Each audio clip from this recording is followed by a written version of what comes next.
Hello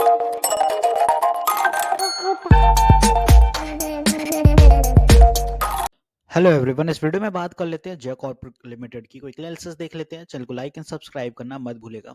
तो यहाँ पे आप देख रहे हो स्टॉक में कंसिस्टेंटली सेलिंग देखने को मिल रही है। आज की बात नहीं करते हैं, आज तो ओवरऑल मार्केट ट्रेंड ही वीक था, बट स्टॉक में आप देखें हर दिन लोअर सर्किट लग रहा है और ओवरऑल नोटिस करते हैं तो गैप डाउन ओपनिंग भी है। फॉल कुछ यहाँ कहीं से अपन को एक्सटेंड ज्यादा देखने को मिला है और यहाँ कुछ अपनी फॉलिंग देखना शुरू हो गई थी 295 से। जैसे ही जोन के ये सपोर्ट ब्रेक होते हैं, स्टॉक में एक बड़ी सेलिंग शुरू हुई थी। वजह क्या है पहले वो समझ लेते हैं और कितना क्या अभी और गिर सकता है स्टॉक ये भी देखते हैं।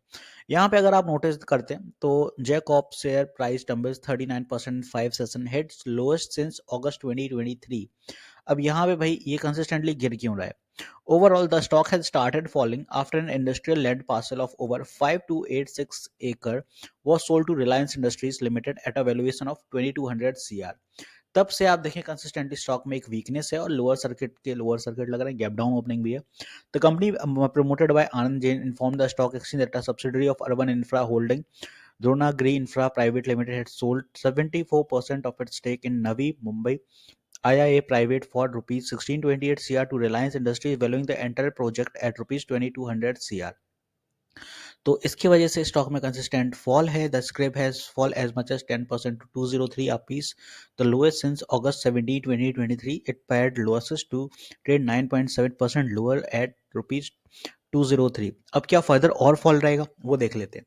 वेल यहाँ पे देखें तो अगर इस जोन से आप कैलकुलेट करते हैं जो रिसेंट फॉल अपने बने हैं, स्टॉक ऑलरेडी 41-42% गिर चुका है।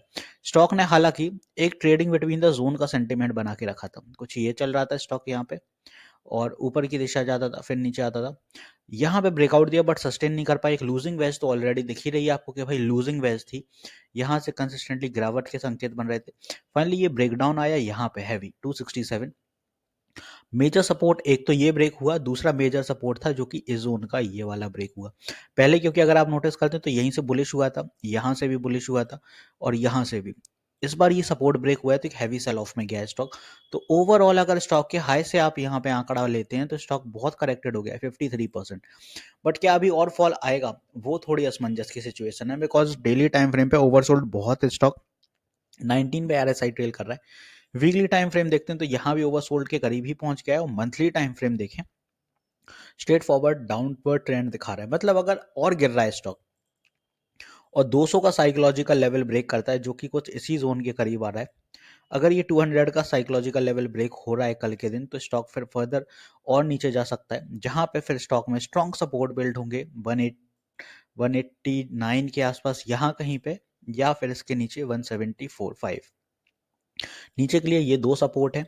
ऊपर के लिए जो कोई कल के लिए अगर कुछ बड़ा एक हर्डल अगर देखने को मिले, कुछ अगर चलता है तो यहाँ पे कुछ हर्डल है 225, अगर सस्टेन कर रहा है इस जोन को तो ये क्रिटिकल जोन के करीब पहुंच गया है। तो नीचे के लिए ये सपोर्ट है, ऊपर के लिए बड़े रेजिस्टेंस तो अभी नहीं कह सकता बट एक रेजिस्टेंस यही देखने को मिलेगी कि अगर अपसाइड में कोई टारगेट है तो ये रेजिस्ट है, नीचे के लिए सपोर्ट ये रहने वाले हैं। और इसी तरह से अगर स्टॉक वीकनेस दिखा रहा है ऑलरेडी, क्योंकि यहाँ पे 5 सेशन वीकनेस के रहे तो स्टॉक को अब सबसाइड होना चाहिए। सबसाइड मतलब यहाँ पे कंसोलिडेशन जब तक शुरू नहीं होगा तब तक कोई वीक रुकावट नहीं आएगी, स्टॉक ऐसे ही करके गिरता जाएगा। तो यहाँ कुछ ये आपको समझदारी दिखानी। ऑलरेडी जो लोग स्टॉक में होल्ड करे हैं या ऊपर के लेवल पे कहीं फंसे हैं तो भाई उनसे यही सलाह है कि अभी होल्ड करो, पैनिक में सेलिंग मत करो। स्टॉक में अगर आप सोचो इस लेवल से फंसे हैं 360 या किसी से, तो ऑलरेडी 200 पॉइंट नीचे है स्टॉक, तो अभी आप अगर यहाँ कहीं से लॉस का बुक करना चाहते हो तो कोई मतलब नहीं है। लेट इट फॉल, ये गिर रहा है जहां तक गिर रहा है गिरने दो, कहीं ना कहीं स्टॉक स्टेबलाइज होगा फिर बुलिश सेंटीमेंट लेगा तो वहां पे एवरेज करिएगा, अभी पैनिक करने से कोई जरूरत नहीं है। हाँ ये जरूर है कि भाई जिसने शॉर्ट टर्म में कुछ क्वांटिटी वगैरह ऐड करी है उनका ये है कि भाई कि अगर छोटा मोटा स्टॉक नियर बाय आपके स्टॉक के प्राइस के आसपास जिस प्राइस पे आपने पकड़ा है थोड़ा बुलिश होता है, क्योंकि ऐसा तो नहीं कि लोअर सर्किट बराबर लगते रहेंगे, थोड़ा बहुत ये सबसाइड होकर बुलिश भी होगा। तो उस जोन पे अगर कॉस्ट टू कॉस्ट भी आ रहा है तो निकाल देना फिलहाल के लिए, क्योंकि स्टॉक अभी एकदम से ये नहीं है कि एकदम यहाँ पे गिरा है और रिकवरी कर जाए।